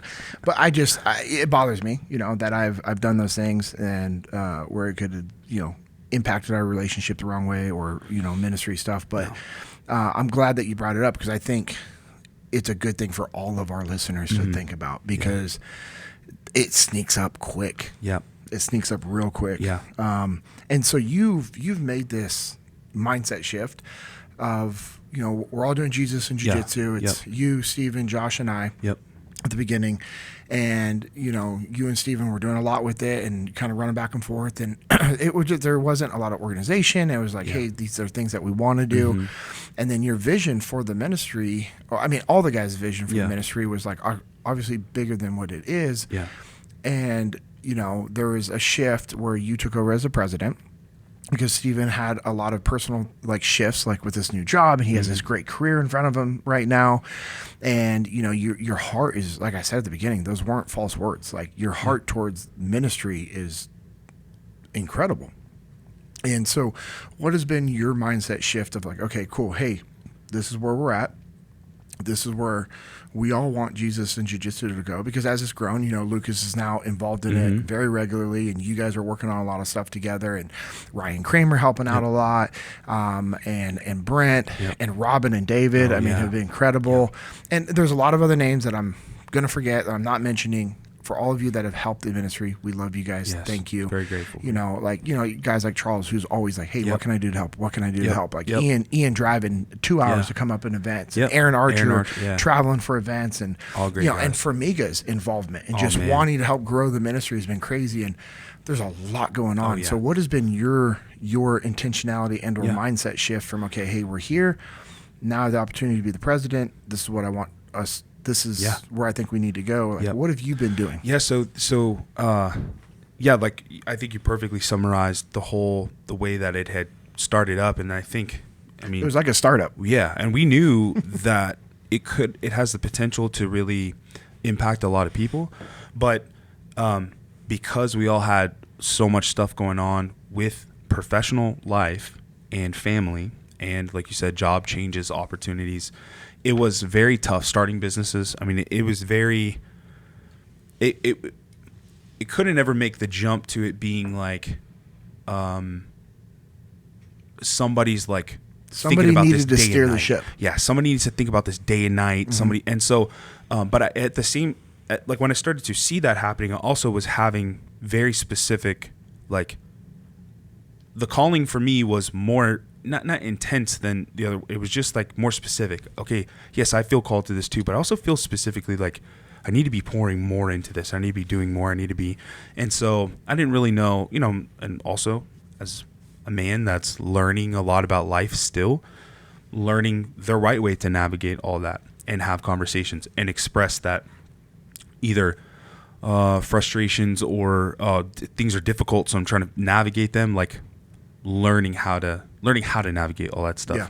And so as we all kind of, what emerged was just this need, I think, to like, it was a need that it was immediately fulfilled through, I think, God calling me specifically to be like, hey, somebody has to be thinking about this night and day and has to be like, make this a job. Mm-hmm. And that's what it needs for it to really make that next step. Yeah. And so I was like, let's go. And so it was kind of a natural thing.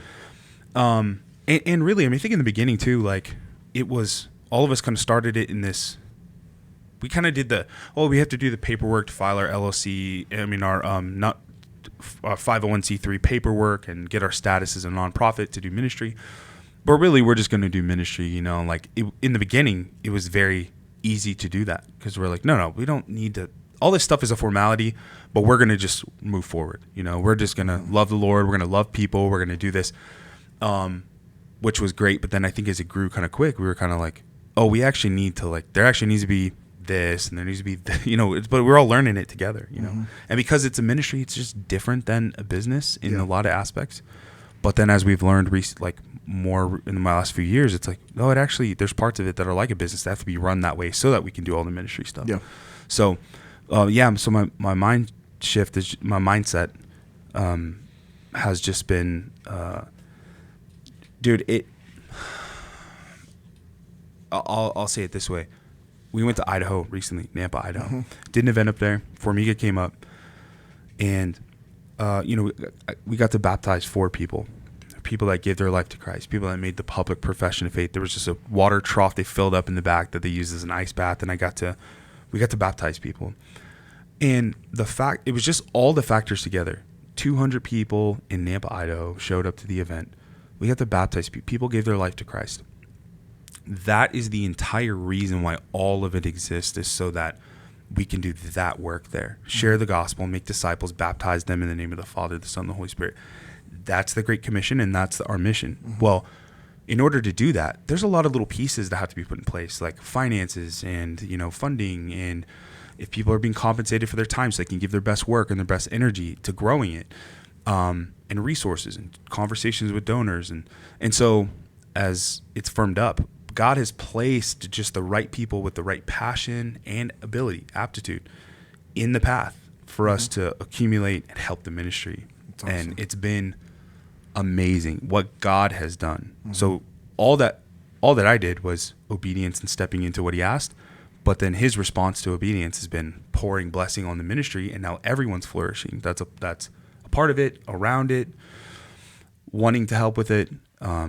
There's been more opportunities for that because the harvest is plentiful. Is that the right word? Mm-hmm. But the workers are few.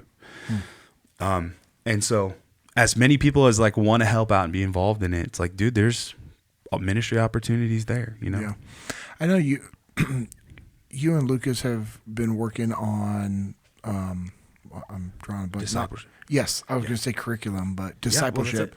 Yeah. And so explain that a little bit to our listeners about, the discipleship piece that both of you guys have been working on. Yeah.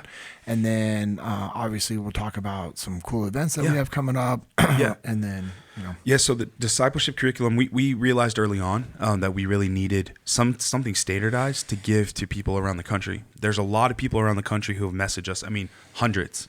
Hey, I love Jesus and I love jiu-jitsu. I'm a pastor. I teach jiu-jitsu.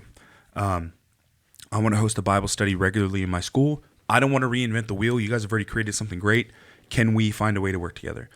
My heart immediately wants to say, absolutely yes, start tomorrow. But in caution and wisdom, we just through wise counsel, it's like, well, hey, there's an opportunity for the enemy to corrupt there and for the integrity of the ministry to be corrupted by having, there's a lot. Paul warns us about wolves in sheep's clothing, and there's people that want to teach weird stuff and say it under the banner of some church or ministry or organization. So in order to avoid that, we realized we're going to have to put out something that from the ministry is standardized, that is very, whatever we put out needs to be from our end sound and something we agree on and something that we think people should be teaching. So that's a big responsibility because people want to have the banner, but we know it's not just a banner. It's the banner, what the banner represents from a theological standpoint, from a conduct standpoint. So what we're working on right now with Sterling Archer, a phenomenal writer, is an actual curriculum that people will be able to download. I think we're going to make it digital, and then it'll be accompanied by a video. So there might be people who don't feel comfortable teaching, but want some teaching done for their group. So Sterling was talking about an actual component that we can publish, and then a piece that accompanies it that's like video or digital. So that people will have access to that not that long from now. So really excited for people that, Sterling's really moving the ball forward. Oh, yeah, so, yeah. In the not too distant future. Yes. Yeah. There you go. That's a good way to say it. Yeah. But we're really excited about that because that is a way that people around the country can actually partake, can participate, can minister. There are people around the country who will listen to this podcast and listen to the Jesus and Jiu-Jitsu podcast that are gym owners, or they're just embedded in their jiu-jitsu community, and they've been loving on the people in their community. They know them 1,000 times better than any of us could know them, or get to meet them and get to know them in a short amount of time. Mm-hmm. So they're the best people to minister to that community. And Matt Chandler says it all the time. He's like, you are uniquely placed in this season of like the world, in this time, this era of the world, with your skill set, with everything about who you are, how you look, your propensities, your passions, so that you can impact the people around you. Like God is using you in a very specific way. You are like a very unique key that can unlock a certain lock, the hearts of people to hear the gospel in your community where you are, in a way that like we couldn't impact a person that's far away, but that person who's embedded, I say that because they're like on mission in where they are in their gym. It's true. And they will have the deepest impact. And so we would just want to support and resource those people. We need to be diligent about what we put out. So that's been the heart and the aim of the discipleship curriculum. That's cool. Lucas, you got anything to add on the curriculum? Yeah, I think you nailed it, right? The biggest thing that we want to do is we want to make sure that people are properly equipped to be able to spread the message in a way that like keeps them comfortable and moving forward and encourages growth beyond denominational lines or anything like that. Yeah. So yeah, that's pretty rad. I want to say and I said this earlier, it was like making it a lot about protection of the ministry, but really it's about the protection of all the people who will be involved in a Bible study. We want to ensure as much as we can they're learning something that is from the Word of God and well thought through, Yeah. And the biggest thing that we have to protect is the reputation of the gospel itself, Yes. right? Amen. And so, Yep.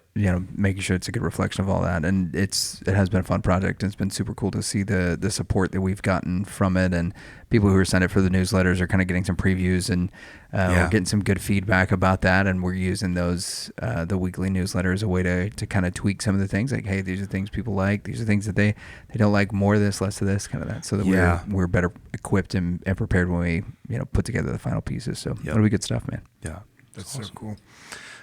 we have a pretty cool event coming up. Yes. It is on Saturday, May 24th. Yes, sir. 12 p.m. At 12 p.m. Yeah, we had to move it. They have a judo class that morning, so. Yeah. Okay, cool. Talk to us about that. Who's going to be coming out as So one of the greatest jiu-jitsu practitioners, competitors, one of the most decorated and dominant competitors in the entire art of sport jiu-jitsu, Marcus Buchecha Almeida. So just like phenomenal competitor. It's amazing. It's like full circle. First match I ever saw my friend Jason Aquino in Hawaii, who got me into jiu-jitsu. He's trying to convince me that jiu-jitsu is cool and that big guys can be good at jiu-jitsu too. To show me that point, he goes, look at these guys. He pulls up a match of, I'm pretty sure it was Buchecha versus Joao Rocha. The very first match I ever saw of jiu-jitsu.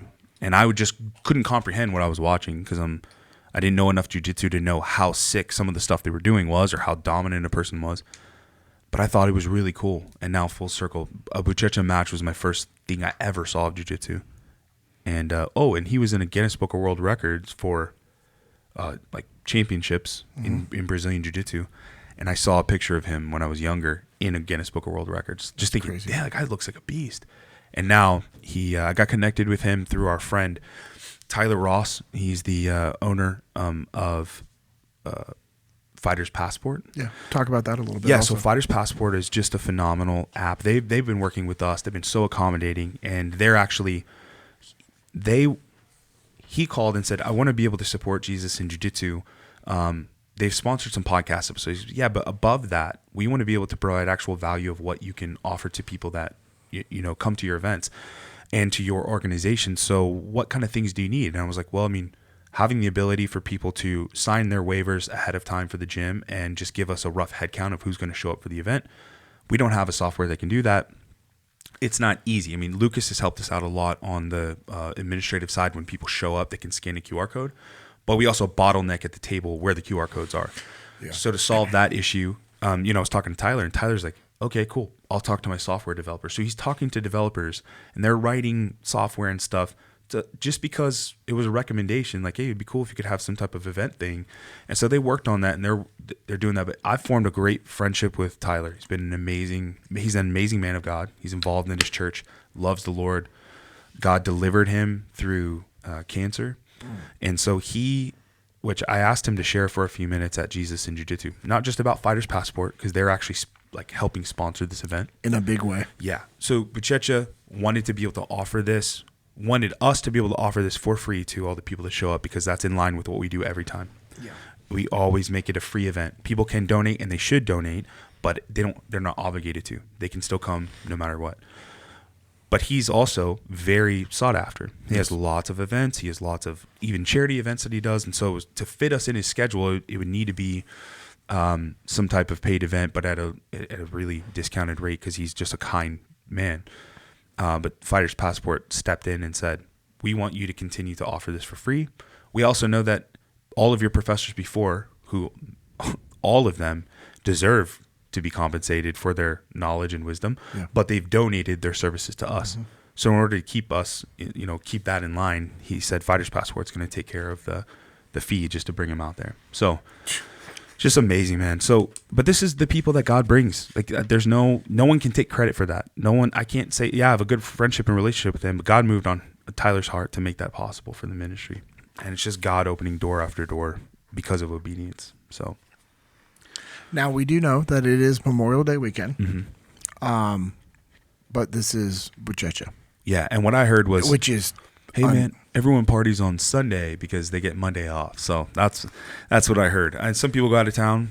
Some people are just hanging out for a long weekend. So, and if you're going out of town, let's make Dallas your destination. Come in, get a little bit of training, hang out at one of the lakes, and you got Monday off. So that means you can go extra hard on Saturday and get a little extra recovery time. You're right. You put that 27-17 on and just relax. You're right.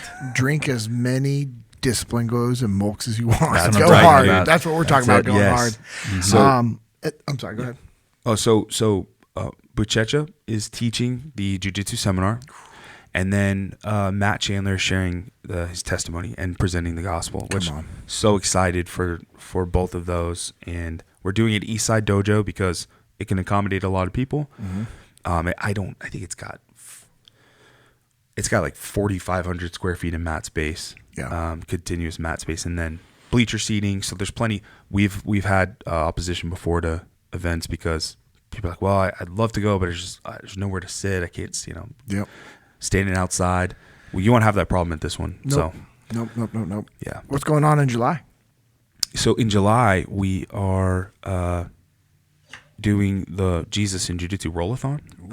It is a fundraising event. So Lucas helped me early on with kind of formulating that. I told him about this idea about fundraising, and then he does a good job of asking some good questions to form the idea better. So we beat it up a little bit between us, and we felt like we had a pretty good idea of how we wanted to launch it. So I just filmed an announcement with Kramer, and then we put it out. But what it's going to be, thank you for letting me talk about this here too, which is cool.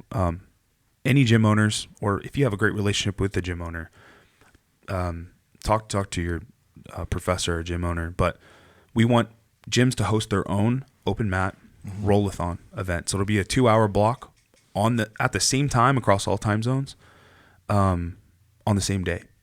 And it'll be a 2-hour window where people gather together, and we're sending out more information about the actual structure of the day.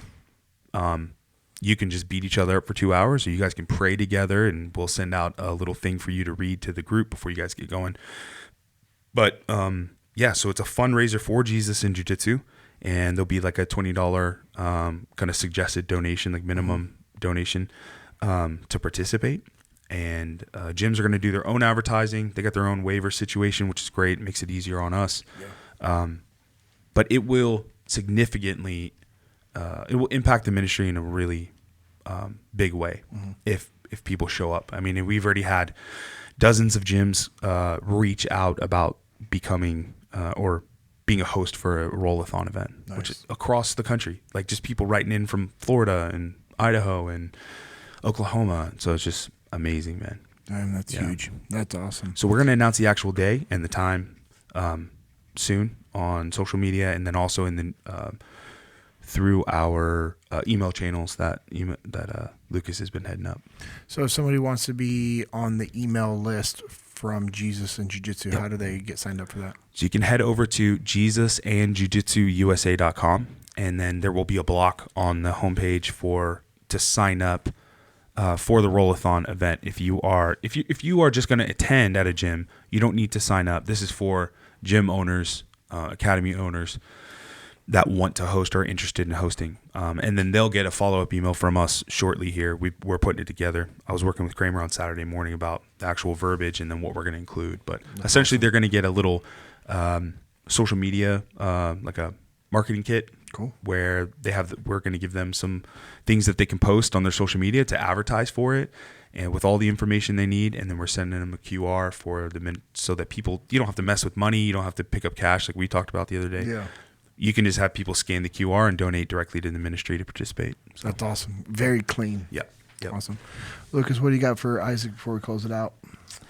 Ben, I think the biggest question that I've got about like all of listening to your story and just the way that your life has progressed, right? If you had, somebody in front of you that particularly maybe a young athlete that they're looking at they're staring the end of the career in the face, right? So maybe it's an injury, yep. Or maybe, they're a high school kid and they're like, hey, listen, you're just not going to get to play at the next level.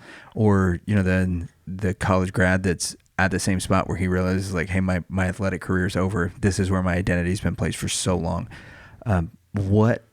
What advice or what thing would you say to them, if they were to ask you, hey, how did you do it? Yeah. Well, I wouldn't take the approach I did, which was stumbling through, trying to get back to the path where God was the center of my life. But I would say, I'm piggybacking on something my pastor just said yesterday about the importance for men to have brothers that you can be vulnerable with, because the world will tell you don't need to be, and if you have the need to be vulnerable, then you are weak. but it's the opposite. It's like the strongest men I know are men that are selective about their vulnerability, but they are vulnerable. But I would say to surround yourself with, even if you find one person that is trustworthy and God honoring, to be able to talk to about your issues and problems. The number one thing we find it at Pursuit. I find it in Jesus and Jiu-Jitsu when I talk to people. I find it in other men's ministry groups, the Bible studies we do with the ministry, that men are, they like do not have anyone that they can talk to.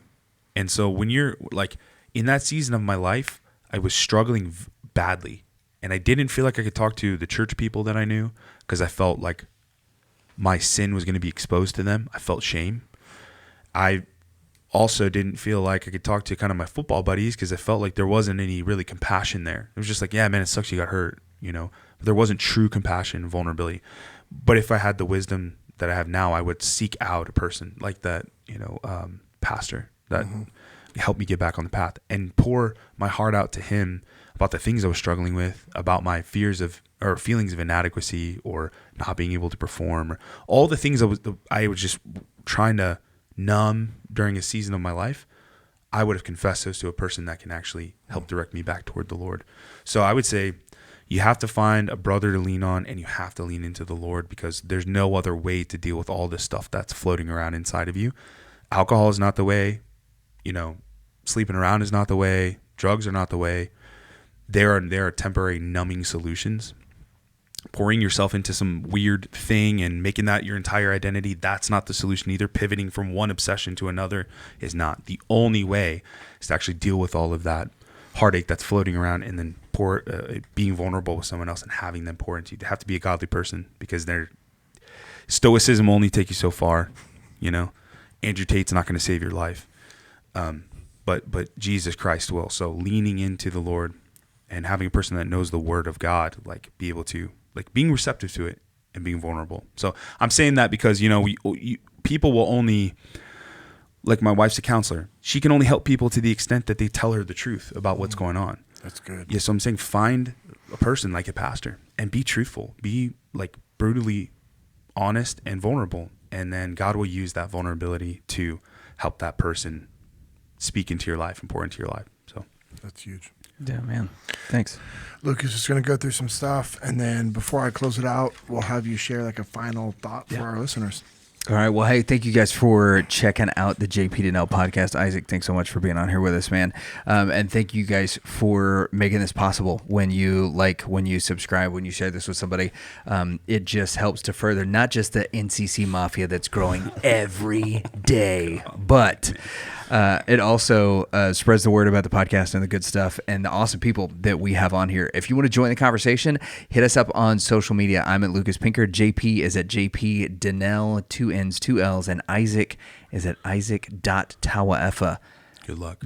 Was the dot in there because there was another Isaac Tauaefa? Yes. I think when I was on the X Factor, some middle schooler probably said, Snagged this is going to be worth something. They were wrong. It was not worth anything, but they thought it was for going to be $50. Yeah. yeah. Tauaefa is Tauaefa, spelled just like it sounds, actually, surprisingly enough. Yeah. Make sure that you follow Echelon Front on social media. They're at Echelon Front, and check out all of the amazing stuff that Echelon Front is doing. If you want to know more about what JP does with them, go check out echelonfront.com or send them an email, info@echelonfront.com. They can get you hooked up on the muster, which is happening is it wrapping up as this is coming out? So currently, for all of our listeners that are listening on Friday, when this comes out, I will be doing the post-muster FTX with Cody in San Antonio. Right on. Yeah.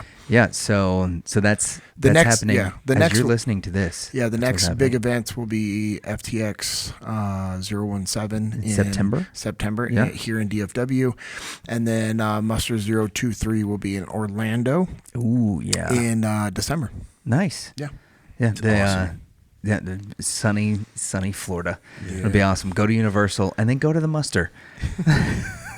Really treat yourself and then get yourself some good leadership instruction. Also, you can jump on that Extreme Ownership Academy, which is every Monday. That has been a huge value add for me, and I love the picture that former guest Father Stokes takes of the panel that's always up there. It's fun to get to see the same folks popping up, and then see some of our former guests, and then some folks where I'm like, oh, we need to get that person on. Yeah, sweet. It's pretty rad, and you get to experience the extreme ownership principles taught from a bunch of different members of the leadership team, which is pretty rad. You can check out Jesus and Jiu-Jitsu at JesusandJiu-Jitsu_USA. It's a ministry that all three of us are a part of. We do regular Jiu-Jitsu seminars. Somebody shares a testimony. Next one is May 24th with Marcus Buchecha. Yes. I don't know if you guys have heard about him or not. Pretty good. Pretty good about this. You can sign up for the email list too and keep up to date on all of that stuff. You want to take a little bit of care of yourself though? You need some recovery, but you need to go to littlecattle.co. And you need to get that beef. That's what I'm talking about, dog. So go get in on those beef sticks. We're about to place an order. That's what we're going to do for our Father's Day thing, right?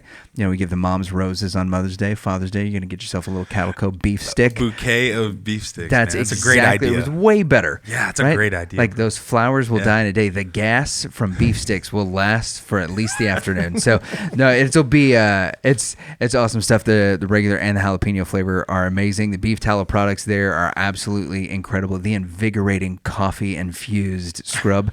I'm hoping that it starts to bring a little bit of the hair back in my bald spot. I heard that it could happen. I'm not praying about it, but you know, I'm using it as a little bit like tallow's oil, right? Yeah. So maybe we're anointing oil on the hair. I don't know. It's a little bit of a stretch, but that's where we're going with it. If you want to, God could do anything. That's exactly right. He can. we hope. So if you want to be if you're a gym, if you're a shop owner, boutique, anything like that, you want to get in on some of that stuff and be a wholesaler for those, you can email Amanda at littlecattle.co. JP and Josh, another good Jesus and Jiu-Jitsu member and former guest, own a printing company called On the Path Printing. They're getting ready with some of the JP Dinnell shirts. They've got a couple of Jesus and Jiu-Jitsu. There's so many J's. Yeah. Shirts that they've got done. We get some of those that are on the site, about to be on the site for sale. So that's pretty awesome. Stoked about that and excited about some of the designs. Secret design in the works. A very layered JP Dinnell t-shirt, which might feature a bison of freedom. We'll see about that. Has not been approved. Yeah, no. I mean, I can tell. You know, you can try anything once. So check that out. Look, those pieces are coming down. And then Leif, Jocko, and JP have a company called Bruiser Arms. You can check them out on Instagram at Bruiser Arms. Send them a message if you want one of their custom gear packages. Get yourself a little half-face blade with a special insignia from to you, Bruiser. Just sitting on there looking at you, just wishing that you would use it to open your Amazon boxes or whatever else you need to use that knife for. That's, you know, you can drop a cherry tomato on it and it'll just split it in half. Whatever you might need to use that for.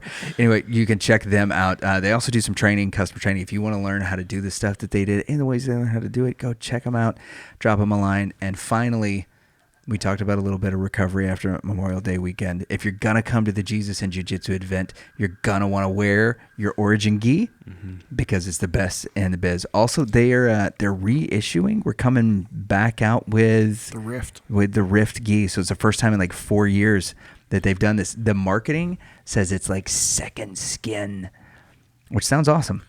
I would wear it as a jacket out on a date night with Amanda. Man, I have the first one and I need one. It's sharp. Yeah, it's crazy how comfortable it is. Yeah. So get that. Go check it out. They got the new Chelsea boots that have come out, which are really, really sharp. There's a limited quantity on those. And then get your stuff at Jocko Fuel.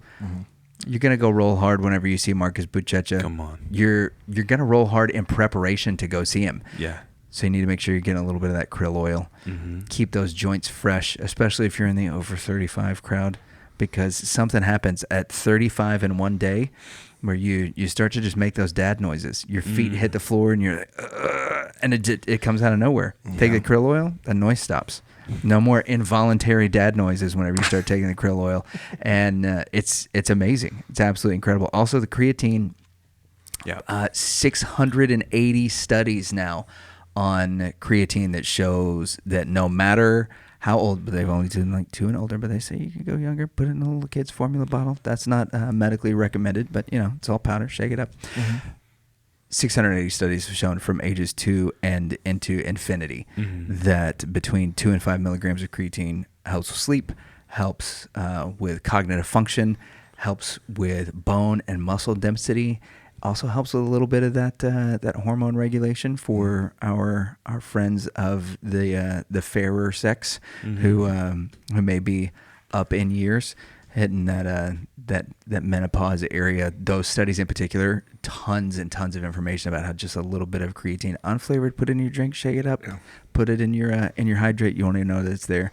Makes a huge amount of difference. So also sleep deprivation. If you're fatigued and if you're just fatigued from anything, the normal, they say like take 5. Some people now, since those studies are taking like a scoop, so 5 grams, right? 5 grams most people will take, and so now there are now people that will take 5 in the morning, 5 in the evening, because it helps with your cognitive abilities throughout the day, and then it helps, like as you said, for sleep at night. But also, if you are sleep deprived, you can take 15, 20, 25 grams, and it will make a drastic improvement. So we get a little extra too. JP and I saw the study at the same time, right before Pursuit. So he brought creatine to Pursuit, and he's like, I just learned that. And I'm like, that like 15, 20. He's like, yeah, bro. So in perfect timing, because the next morning we were dragging. We did not wake up we had a very few hours of sleep. So man, it worked. That's the short version. It was amazing. And the Jocko creatine, it's got 90 servings in it.